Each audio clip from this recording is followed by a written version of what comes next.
El sí mismo doloroso. El madurar implica, entre otras cosas, una serie de tropiezos contra las partes duras del mundo, las orillas de las mesas, las estufas calientes, el pavimento áspero y los límites de la tolerancia de los adultos. Ninguna de estas cosas en sí mismas hacen daño al autodesarrollo, en tanto puedan ser asimiladas apropiadamente dentro del funcionamiento corriente. Mamá besa la herida, ayudando por lo tanto al niño a sanar, al moderar una experiencia que de otro modo sería inaguantable. Las caídas y tropiezos pueden tener una respuesta al reconocer que uno necesita poner más atención o aprender una nueva habilidad motora. Se puede responder al enojo de los padres aprendiendo a reconocer los signos y condiciones que conducen a su surgimiento. Estas situaciones son asimilables porque el niño puede adaptarse y aprender a enfrentarlas sin sacrificar ninguna parte de su integridad esencial. Esto es lo que se requiere para funcionar. Otras penas son más comprometedoras, ya sea que su gravedad y constancia demanda una respuesta fuerte para adaptarse, o que el dolor tenga la intención de restringir el funcionamiento.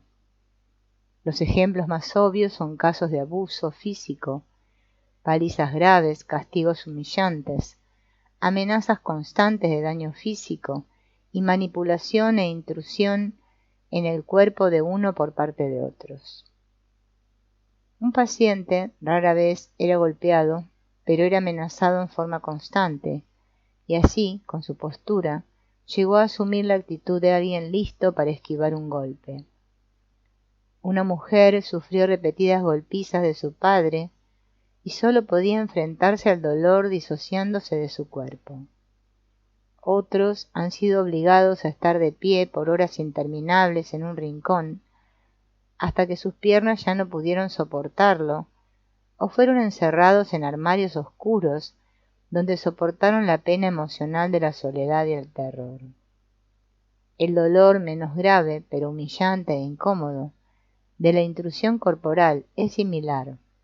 Enemas, manipulación de las evacuaciones y otras intrusiones corporales por parte de los adultos.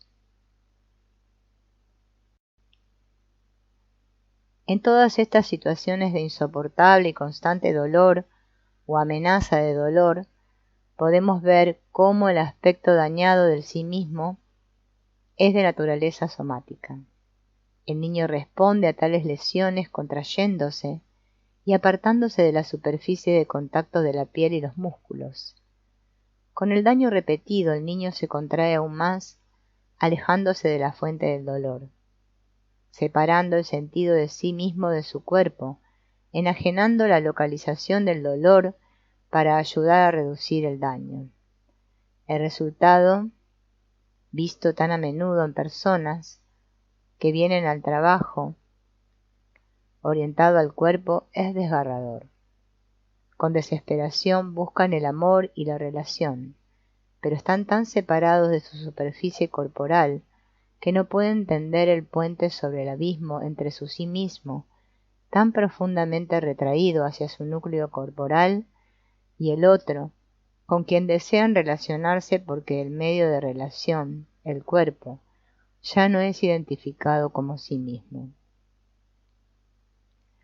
En cambio, buscan relaciones de abuso que confirman y refuerzan la necesidad de negar su cuerpo y mantener así su protección contra el dolor y las lesiones. Los pacientes, al recontactar cada capa del sí mismo corporal, deben abrirse de nuevo viejas heridas emocionales, de modo que las experiencias negadas puedan traerse al presente, que es donde puede darse la verdadera curación. Observar el desbordamiento del pus emocional al reconectar a la persona a su propio cuerpo es una tarea emocionalmente difícil tanto para el paciente como para el terapeuta. Además, personas con una experiencia tan lastimera de contacto humano pondrán a prueba de manera constante los límites del cuidado del terapeuta, proyectando con frecuencia sobre él las características de quienes previamente abusaron de ellos. Otra situación que apoya la enajenación de aspectos corporales de sí mismo a causa del dolor es la que se refiere a la enfermedad o a un tratamiento médico doloroso. Una mujer joven había sufrido cirugías desde la edad de 3 meses hasta los 18 años, a un ritmo de una operación cada año para corregir un defecto de nacimiento. Sus padres y familia manejaban la situación admirablemente y hacían todo lo que podían para minimizar el impacto de las operaciones en su vida y ayudarla a sobreponerse a los difíciles pero necesarios tratamientos. Aún con una ayuda así de notable, el dolor es dolor, y muchas de las formas en que ella se enfrentaba a éste implicaban separarse de su cuerpo.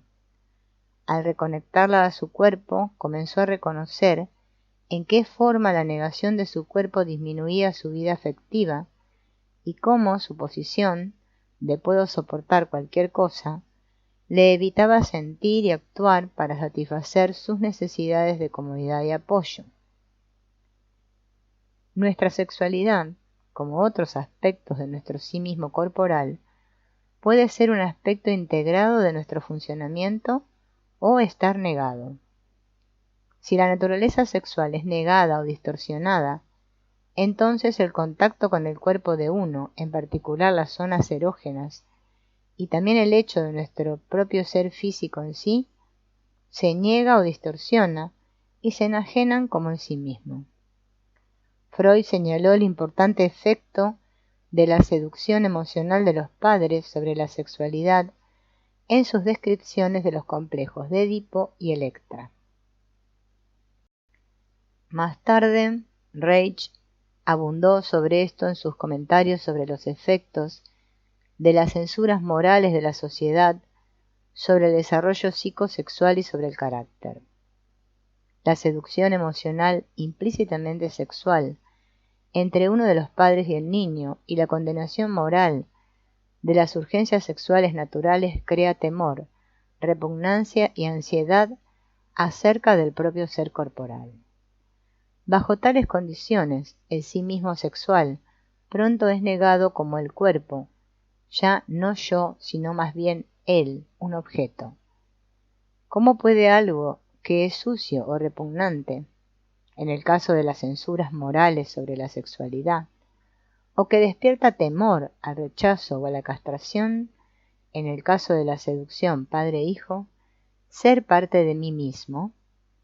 Aceptarlo significaría que soy sucio o repugnante, o que mis sentimientos deben continuar produciéndome temor. En vez de eso, los aspectos de mi organismo, mi naturaleza corporal y órganos sexuales deben ser enajenados.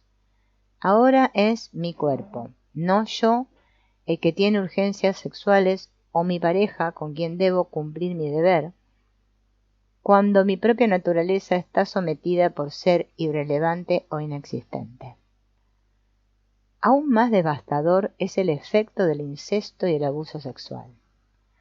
¿Cómo puede permanecer la sexualidad como una función de sí mismo si los órganos propios están al servicio de los deseos de otra persona? ¿Cómo puede uno ser dueño de su propio cuerpo cuando éste es invadido y usurpado por otra persona? Una paciente dijo: en todas las veces que abusaron sexualmente de mí, hubo siempre una parte mía que nunca tocaron. Yo conservé esa parte de mí sellada y separada de lo que ellos le hacían a mi cuerpo. Ella pudo conservar una parte de su persona a salvo de los ataques sexuales, separando los aspectos de su sí mismo que eran agredidos, su sí mismo corporal, de lo que ella experimentaba propiamente como su sí mismo. Pero no solo es la intrusión en el cuerpo de uno lo que daña la conexión de la función corporal al sí mismo. También hay una enajenación creada por la gran confusión emocional respecto a las sensaciones corporales, instintos e impulsos.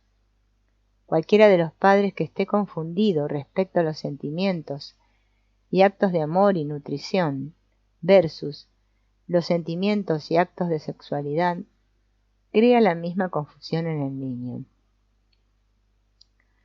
En el cuño corriente de la familia se hace poca distinción entre sexualidad y afecto, siendo resultado que sus miembros no saben cómo pedir amor sin pedir o prometer sexualidad. Con frecuencia se niega la existencia del abuso sexual en la familia. El niño de que se abusó no tiene apoyo para su experiencia de la realidad, el abuso, por parte del padre no abusador, y a menudo es obligado a ocultar la verdad por parte del padre abusador. Cuando se niega la verdad de la violación, la solución es separarse del cuerpo y de su realidad. La evidencia clínica de la despersonalización y la descorporificación demuestra esto en pacientes con una historia de abuso sexual. Además, el niño también puede sentir placer a pesar de ser obligado al acto.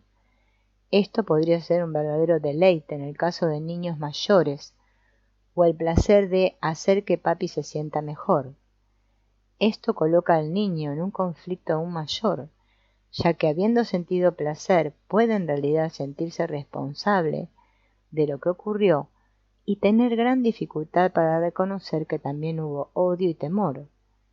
La víctima del abuso sexual niega su cuerpo, no solo a causa de los efectos directos de la imposición sexual, sino también debido a los sentimientos conflictivos e irreconciliables que surgen por la situación misma y por las propias respuestas naturales de la víctima.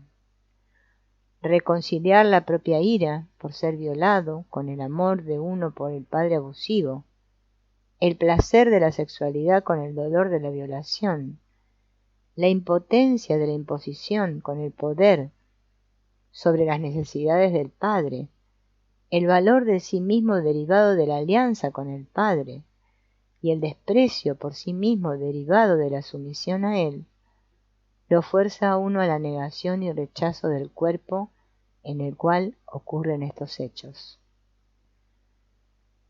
Una paciente, una mujer que sufrió repetidos abusos sexuales cuando niña, a menudo tenía sentimientos sexuales hacia personas con las que tuvo necesidades y deseos filiales, los maestros, superiores, amigos de crianza y otras personas paternales, le evocaban sentimientos y fantasías sexuales porque estos sentimientos nunca se discriminaron uno de los otros en su familia.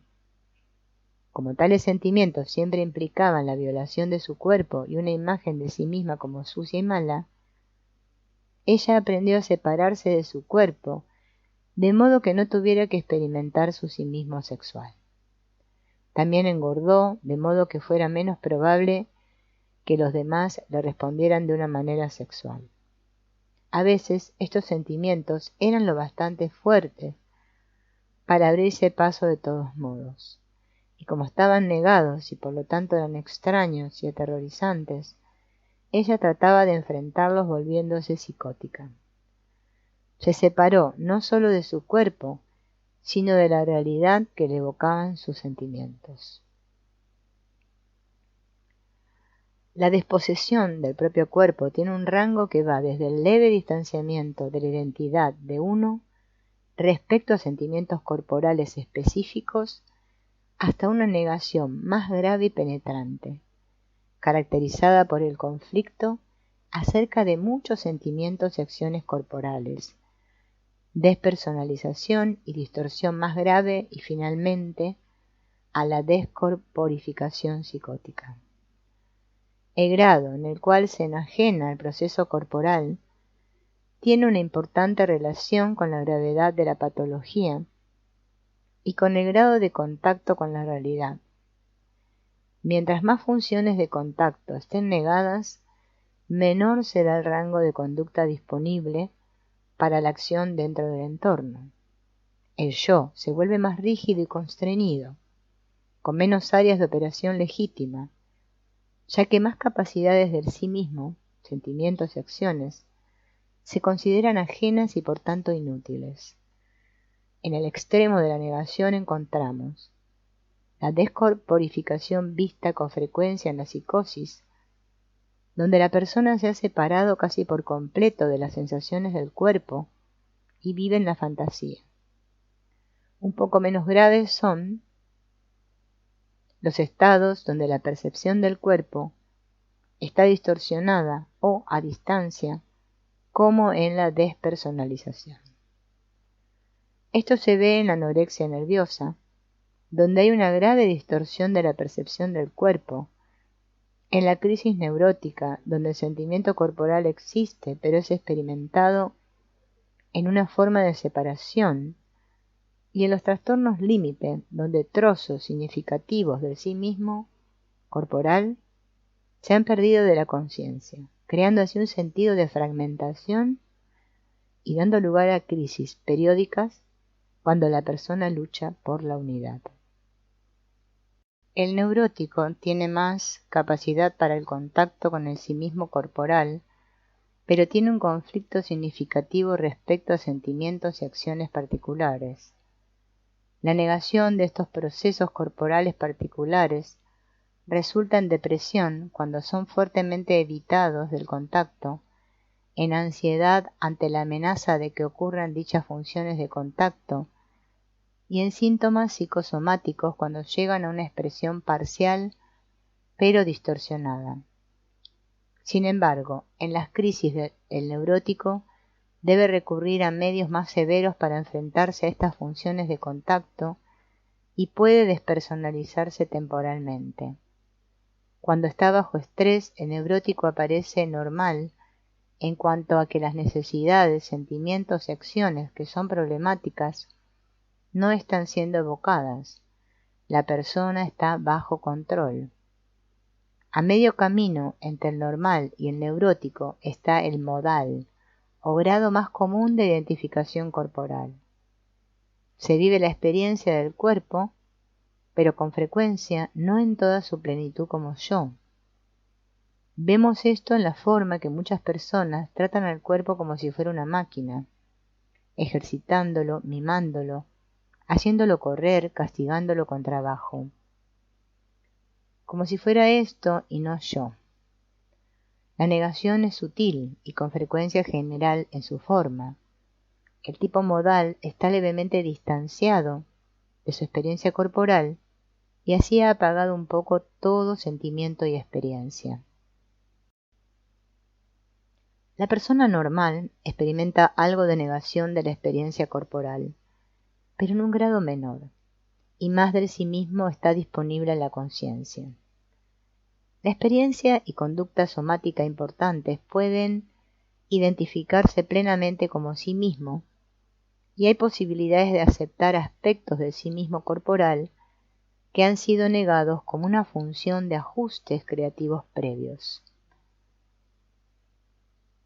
Es difícil usar el término normal, ya que es algo contrario al espíritu de la terapia Gestalt, pero parecería mejor que óptimo, el cual asume un ideal estándar o absoluto. El grado de aceptación deseable es, cuando menos en parte, una función también del contexto. No hay un grado de aceptación corporal que sea el mejor en todas las circunstancias. Lo deseable se refiere a la adaptación más creativa que pueda obtenerse en una situación dada.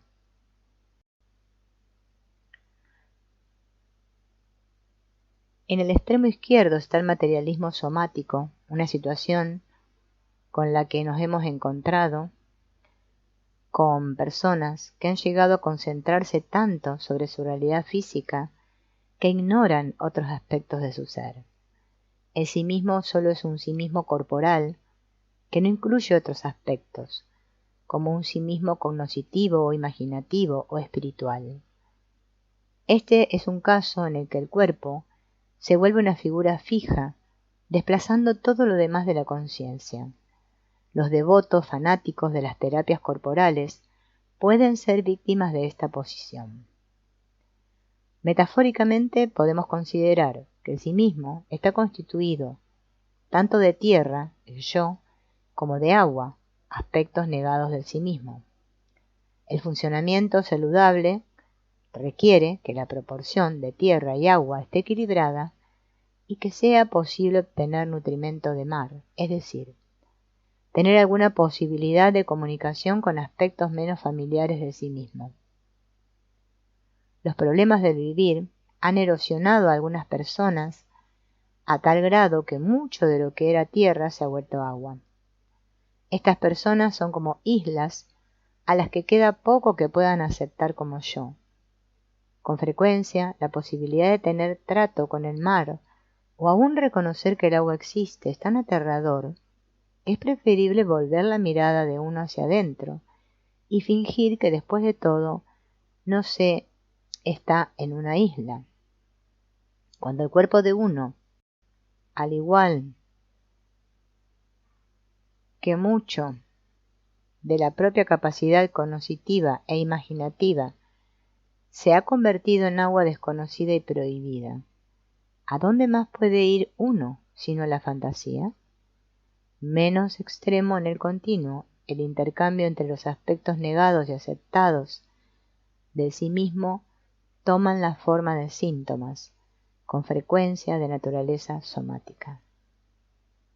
Había un paciente que llegó sufriendo con dolores musculares crónicos y de tensión grave.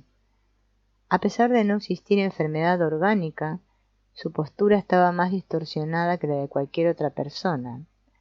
Contenía muchos elementos en oposición: piernas gruesas y muy largas, cintura angosta, pelvis rígida, pecho cóncavo y hundido, hombros sobredesarrollados y hacia arriba, cuello y cabeza hundidos. Estaba literalmente atado a nudos y el dolor de esas fuerzas en oposición había llegado a proporciones importantes durante los 2 años anteriores a la consulta. Había probado diversos enfoques somáticos, todos con efectos paliativos, temporales. El dolor y la distorsión no tenían un significado racional aparente. Era un hombre brillante, con un buen trabajo, una familia encantadora, una vida sólida.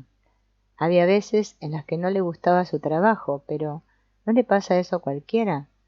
Él se veía a sí mismo como alguien que había logrado muchas de sus metas, y en efecto, como alguien moderadamente exitoso. ¿Por qué entonces todos esos dolores y tensiones?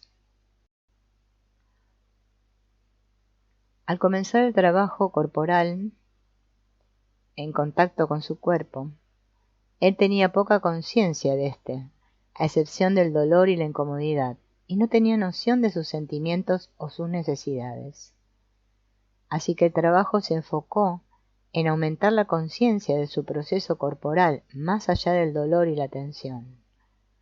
Al aumentar la conciencia y aceptación de su cuerpo, se lo pudo ayudar a relacionar palabras con su experiencia corporal, a través de declaraciones como «estoy hecho nudos», «me siento lleno de fuerzas opuestas».